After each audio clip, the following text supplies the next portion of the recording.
Hello guys, so if you are facing this Directx is not supported on your system error message while playing Marvel Rivals, I'll show you some methods to bypass this issue. First of all, what you'll have to do is you'll have to press Windows key and R, and then run a command will come up, and you'll have to type in DXDIAG, which means Directx Diagnostics. So press OK. It will open Directx Diagnostics, and from here you can see your Directx version. At the very bottom you will see Directx 12. So if you are Directx 11 and below, so it won't work, so this error message will come up. So what you'll have to do is you'll have to update your Directx to 12. So if you don't have a GPU, like you don't have a dedicated GPU, you are using an integrated GPU, you won't be able to use Directx 12 and it won't be supported. So unfortunately you won't be able to fix this issue.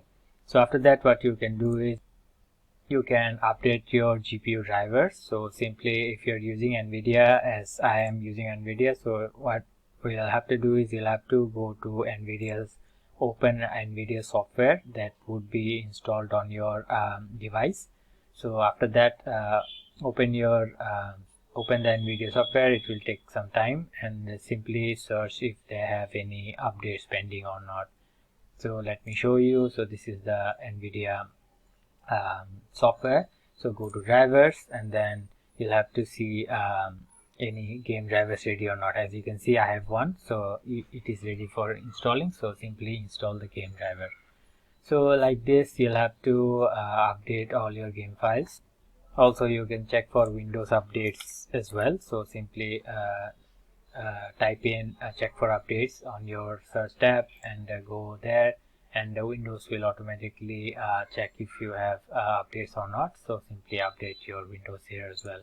So if you're using Steam, what you can do is you can launch Steam, and you can type in a command in the launch settings to fix this issue. So let me show you what it is. So go to your library, find Marvel Rivals, go to properties, and then in the launch options type in -DX11 and simply launch the game. So try all these methods, and hopefully you will be able to bypass the error. And that was all for today guys. Thank you for watching. Take care. Bye bye.